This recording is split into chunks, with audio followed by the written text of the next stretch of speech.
राजकीय घडामोडी, सामाजिक विश्लेषण, कृषी विभाग, कला व मनोरंजन विश्व आणि क्रीडा क्षेत्रातील बातम्यांचे ताजे व अचूक अपडेट्स महाराष्ट्र शाही न्यूज मराठी. बातमी मागची बातमी, शोध सत्याचा.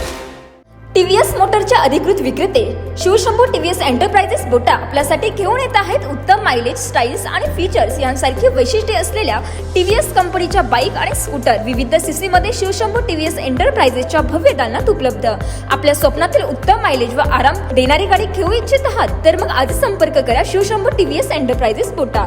आमच्याकडे उत्तम मोबदल्यात दररोज एक्सचेंज सुविधा तसेच कमीत कमी व्याज दरात व सुलभ हप्त्यात तत्काळ फायनान्स सुविधा उपलब्ध. टीव्हीएस कंपनीचे सर्व स्पेअर पार्ट योग्य दरात उपलब्ध. तसेच सर्व गाड्यांची सर्व्हिस कामे समाधानकारक केली जातील. आमचा पत्ता पुणे नाशिक राष्ट्रीय महामार्ग Bota bypass service road, Shivshambhu enterprises, building Bota, taluka Sangamner. संपर्कासाठी proprietor Shri Sopanseth Shelke Patil. Mobile number 9860 55 41 51 व 77 98 91 09 91.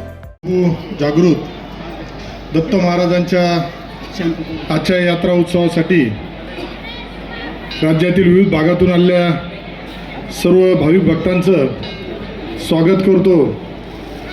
तसेच ज्या पद्धतीने अकलापूरचे ग्रामस्थ असेल, ट्रस्टी असेल, यांनी अतिशय चांगल्या पद्धतीने सालाबादाप्रमाणे याही वर्षी भाविक भक्तांना कुठलाही त्रास होणार नाही या पद्धतीने चांगलं नियोजन केलं आहे, त्याबद्दलही मी त्यांचं अभिनंदन करतो. पण एक या गावचं वैशिष्ट्य मला आवडतं. या गावामध्ये विकासासाठी, दत्त महाराजांच्या मंदिराच्या परिसराच्या विकासासाठी सगळे राजकीय जोडे बाहेर ठेवून सगळे एक येत असतात. त्यामुळे त्यांचं सुद्धा अभिनंदन करतो. आणि निश्चित दत्त महाराजांचा कृपा आशीर्वाद माझ्यासारख्या कार्यकर्त्यावर आहे, तुमच्या सगळ्यांवर आहे. आज दत्त महाराज चरणी प्रार्थना करेल का आलेल्या उपस्थित सर्व भाविक भक्तांचा असेल, आमचा बळीराजा शेतकरी असेल, या प्रत्येकाला त्यांच्या मनोकामना, त्यांना सुख समृद्धी, धनधान्य, आरोग्य लाभो अशी दत्त महाराज चरणी प्रार्थना करेल. तसेच हा विश्वास देईल.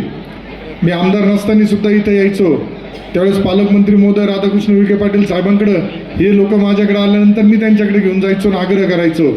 त्यामुळे या देवस्थानच्या विकासासाठी ज्या पद्धतीने आज जरी तालुका आणि मतदारसंघ ही सांगड जरी वेगळी वाटत असली तरी लामटे साहेबांनी मी एकच आहे.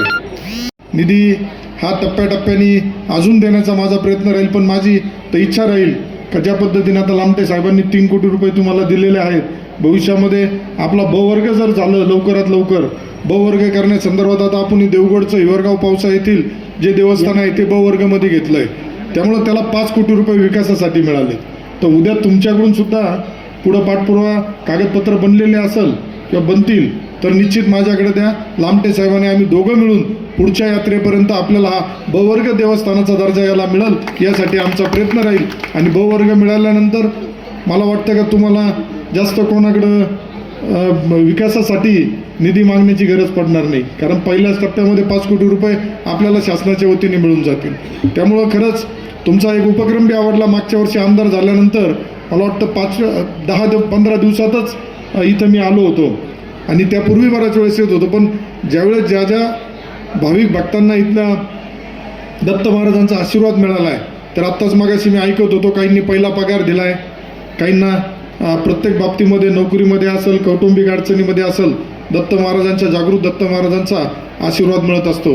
त्यामुळे माझी निश्चित मलासुद्धा ही सेवा करण्याची संधी राहील. कारण ज्या पद्धतीने आपण म्हणतो महाराष्ट्र ही आपली साधू संतांची भूमी आहे आणि या भूमीमध्ये असे जागृत देवस्थान जिथं जिथं आहेत तर त्यांचा निश्चितच चांगल्या पद्धतीने उद्धार झाला पाहिजे. तिथं पर्यटनाच्या माध्यमातून सुद्धा आज हजारो लाखो लोक 2 दिवसात इथं येणार आहेत.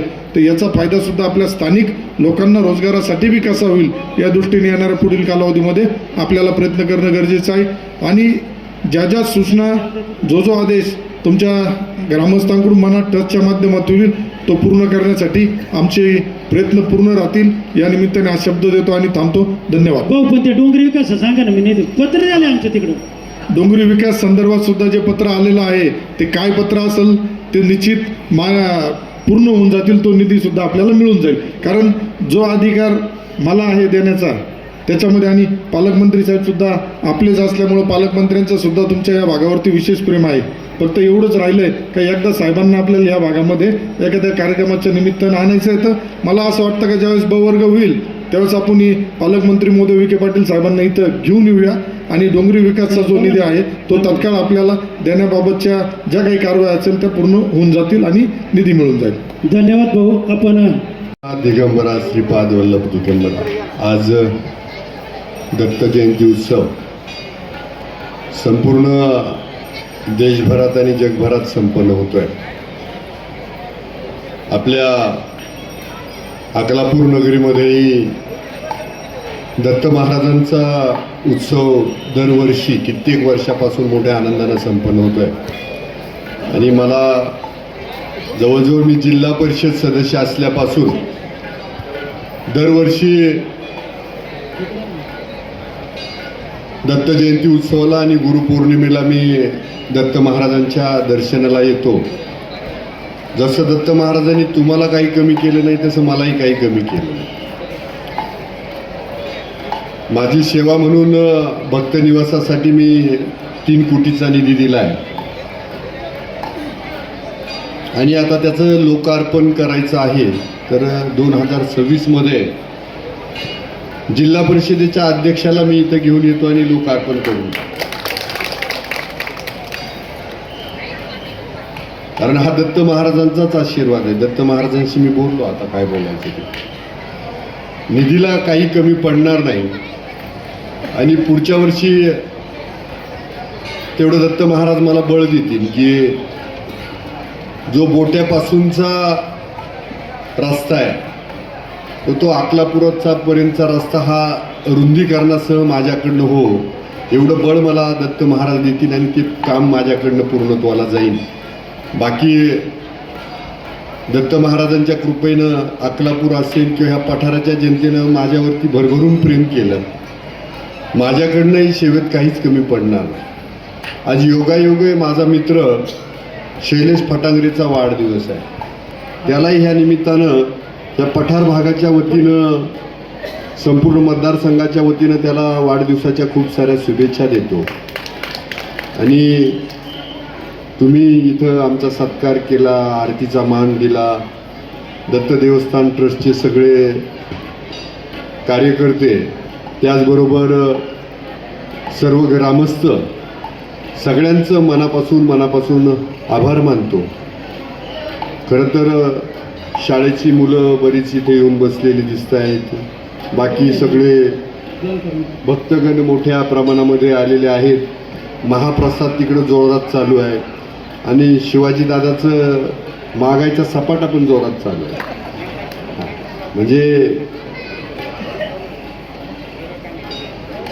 त्यावेळेला शिवरायाने हिंदुस्थान घडवला आणि आताच्या काळात या शिवाजीराजे तळेकरांनी अकलापूरच्या या परिसरामध्ये निधीचा ओघ आणला. कारण मागणारे पाहिजे ना, तर असं हरकत नाही. प्रत्येकाकडं मागा, प्रत्येकाकडनं काम करून घ्या. कारण तुम्हाला आम्हाला प्रत्येकाला देवानंच घडवलेलं आहे आणि त्याला जे काम करून घ्यायचं आहे चांगलं ते प्रत्येकाकडून करून घेतलं जातं. माझ्याकडनं जे काम करायचे ते दत्त महाराज करून घेणार आहेत. परत एकदा दत्त महाराज तुमच्या सर्व इच्छा आकांक्षा पूर्ण करो. तुम्ही जे जे मागल ते तुमच्या आयुष्यात देव. तुमची मुलं बाळं, तुमचा परिवार सुखात राहो. तुमची मुलं शिक्षणानं मोठी होत. तुमची सगळे जी मनोकामना आहेत ती मुलं बाळं तुमची पूर्ण करो. तुमच्या संसारातील तुमचे साथीदार आहेत ते सगळे पूर्ण करो. तुम्हाला कधीच परमेश्वर दुर्बुद्धी न देवो, दत्त महाराज दुर्बुद्धी न देवो. कधीच आयुष्यात तुम्ही तुमच्या भाऊबंधाच्या कधीच आडव्यात न जावो. कधीच कोणाचे रस्ते तुम्ही न अडवत. कधीच कोणाचे द्वान न कोरत. तुम्ही सगळ्यांशी कायम प्रेमानं वागा असे दत्त महाराज तुमच्यावरती कायम अशी लक्ष ठेवतील, तुमच्यावर कृपाशीर्वाद ठेवतील अशी दत्तचरणी प्रार्थना करतो आणि माझ्या वाणीला पूर्ण नाम देतो. गुरुदेव दत्त. धन्यवाद साहेब. शिवाजी गंगाराम तळेकर दत्त देवस्थान ट्रस्टचा विश्वस्त या नात्याने या ठिकाणी आपल्यासमोर बोलतोय। या ठिकाणी सालाबादप्रमाणे याही वर्षी दत्त महाराजांचा जन्मोत्सव सोहळा एक भक्तिमय वातावरणामध्ये संपन्न होतो। हा सोहळा साजरा करताना सकाळी बरोबर 5 वाजता या ठिकाणी अभिषेक झाला, त्यानंतर बरोबर 7 वाजता होम हवनाचा कार्यक्रम झाला, 8:30ला आरतीचा कार्यक्रम झाला आणि त्यानंतर महाप्रसाद चालू आहे। त्यानंतर 12:30ला आरती झाली, त्यानंतर परत आज दिवसभर 110 पोत्याचं अन्नदान या ठिकाणी आज सकाळपासून ते तयार केलेलं आहे। आणि म्हणून हे करत असताना अनेक परिसरातून म्हणजे पुणे असं, नाशिक असं, नगर जिल्ह्यातून अनेक भाविक भक्त मंडळी या ठिकाणी सातत्यानं दर्शनाला आणि या मंडळींचं हेळसांड होऊ नये, यांना महाप्रसाद मिळावं, दर्शन मिळावं, लाईनीमध्ये मिळावं याचं संपूर्णतः नियोजन या ठिकाणी देवस्थानच्या वतीनं, विश्वास मंडळाच्या वतीनं करण्यात आले। त्याचबरोबर आता बरोबर 2 वाजता वारकरी मंडळाचा पालखी सोहळा हनुमान मंदिराच्या प्रांगणापासून तर दत्त मंदिराच्या प्रांगणापर्यंत तो सुरू होणार आहे। याचबरोबर हे करत असताना या कार्यक्रमाच्या निमित्तानं काल यात आपल्या महाराष्ट्र राज्याचे माजी महसूल मंत्री आदरणीय नामदार थोरात साहेबांनी भेट दिली। त्याचबरोबर सकाळी एकविरा फाउंडेशनच्या अध्यक्षा जयश्रीताई थोरात यांनी सुद्धा या कार्यक्रमाच्या निमित्तानं भेट दिलेली। त्याचबरोबर आता 12:30च्या आरतीला या तालुक्याचे आमदार डॉक्टर अमोलजी खताळ साहेब, त्याचबरोबर या विभागाचे लोकप्रिय आमदार माननीय किरणजी लामटे साहेब यांनी भेटी देऊन या ठिकाणी खऱ्या अर्थाने या कार्यक्रमासंदर्भामध्ये त्यांना जे काही करता येईल ते शक्य करण्याचं आश्वासन खऱ्या अर्थाने त्यांनी दिलं आहे। आणि सगळ्या मंडळीनं तन्मनदानाने अनेक आरतीचे मानकरी इथं या ठिकाणी आहे सालाबादप्रमाणे, त्याही मंडळीनं आपल्या आरतीचा मान खऱ्या अर्थाने या ठिकाणी मिळवला आहे। त्याचबरोबर त्यांचा सन्मानसुद्धा देवस्थानच्या वतीनं अनेक विद्यार्थ्यांनी आपले पहिला पगार दिले, त्यांचे सन्मान या ठिकाणी खऱ्या अर्थाने केले। अनेक मंडळी या ठिकाणी या दत्त महाराजांच्या सेवेमध्ये सातत्याने येत असतात आणि म्हणून कुठल्याही भक्त मंडळीची हेळसांड होणार नाही म्हणून आम्ही पार्किंगची व्यवस्था असेल, दर्शनाची व्यवस्था असेल, महाप्रसादाची व्यवस्था असेल, ही संपूर्ण जबाबदारी ट्रस्टीच्या माध्यमातून एक चांगल्या नियोजनामध्ये केलेली आहे। तर भाविक मंडळीनं या महाप्रसादाचा आणि दर्शनाचा लाभ घ्यावा अशा प्रकारची मी सर्व भाविकांना विनंती करतो। आत्तापर्यंत हजारो भक्त भाविकांनी या ठिकाणी दर्शन घेतलेलं दिसतंय, काय सांगाल तुम्ही? दत्त महाराजांच्या महिमा काय आहे नेमकं, काय दत्त महाराजांचा महिमा जर आपल्याला सांगायचं म्हणलं, ही मूर्त घडवलेली नाही, बसवलेली नाही, स्वप्नात साक्षात्कार जाऊन ती इथं समोर जर पाहिलं, अनुसया टेकडी म्हणून आहे, तिचं आता आपण सुशोभीकरण करतो देवस्थानच्या माध्यमातून। खऱ्या अर्थानं ती मूर्त या ठिकाणी न बसवता न घडवता ती स्वयंभू अशा प्रकारचा आहे आणि म्हणून या ठिकाणी श्रद्धेनं येणारी जी भक्त मंडळी त्यांच्या श्रद्धेला देव प्रसन्न होतो आणि म्हणून लोक खऱ्या अर्थाने इकडं आकर्षित होतात। त्याचबरोबर माऊली या ठिकाणी शुद्धीपत्र घेऊन जाताना इथं आपण जर पाहिलं ते घाटाच्या खाली माऊलींचा 2 दिवसाचा विसावा आहे। हे 2 दिवस माऊली या ठिकाणी दत्त महाराजांच्या सानिध्यामध्ये इथं मुक्काम केलेला आहे। त्याचबरोबर महान तपस्वी रंगनाथ स्वामी यांची ही 12 वर्ष तपश्चर्या त्यांनी केली। त्याचबरोबर या ठिकाणी ताराबाचे माणिगिरी महाराज आले, त्याचबरोबर संत कोंडाजी बाबांची संजीवन समाधी आहे। या मंडळीनं खऱ्या अर्थानं या ठिकाणी जे योगदान दिलं ते म्हणून ही खऱ्या अर्थानं अन्नदान आणि साधू संतांनी दिलेले आशीर्वाद, त्याचबरोबर परमपूज्य स्वामी गगनगिरी महाराज यांनी सुद्धा या ठिकाणी भव्य अशा प्रकारच्या कलशारोहणाच्या निमित्तानं भेट दिली। या संत मंडळींच्या सानिध्यामध्ये या संत मंडळीच्या आशीर्वादानं खऱ्या अर्थाने ही भूमी पुण्य झालेली आहे आणि म्हणून भक्त मंडळी येतात, त्यांच्या श्रद्धेला देव प्रसन्न होतो म्हणून ते वारंवार या ठिकाणी येतात। महाराष्ट्र शाही न्यूज मराठी, बातमी मागची बातमी, शोध सत्याचा।